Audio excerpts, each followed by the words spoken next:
This video was made by Anchor Capital for the members of the DHL Provident Fund and with the help of Axiomatic. Stocks on the JSE has fallen a lot since the beginning of the year, down 27% to end of March. Local property shares have imploded in value, and even the bond market has given you a negative 9% return. The rand has weakened significantly against the US dollar. This is all very worrying, especially when you look at your retirement savings. Unfortunately, nobody has a crystal ball to predict the future, but we can learn a few important lessons from the past.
Here is all the proof that you will ever need to avoid panic selling and withdrawing investments at the bottom of a market crash. In this table, we show all of the market crashes that have happened in just the last 90 years or so. Firstly, you will notice that market crashes actually happen quite often. The table ranks every crash, starting with the most severe one at the top, being the 1929 crash and the onset of the Great Depression. Markets fell an astounding 86%.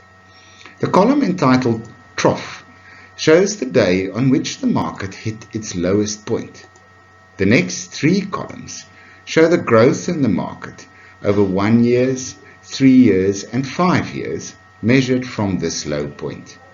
In every single case where the market has crashed, it recovered. In all cases, the market increased in value many times over what the level of the market was before the crash. On average, the market grew 52%, 88%, and 132% after previous crashes in the 1, 3, and 5 years after the crash. Here we show the US stock market between the 12th of March and the 26th of March. The 2-week period during which the market was in extreme turmoil. We show by how much the market went down on some days in the red bars, and by how much the market went up on other days in the blue bars. The height of the panic occurred on the 16th of March, when the market fell an astounding 12% in just one day, one of the biggest single-day falls in history. Investors who panicked after the 16th and who withdrew from their portfolios in the following days missed out on the days during which the market recovered.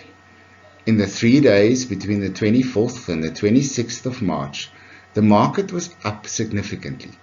In fact, it was the highest 3-day return in the market since the crash in 1929. An investor who had cashed his investments after the 16th would have locked in his losses and would have missed the subsequent recovery.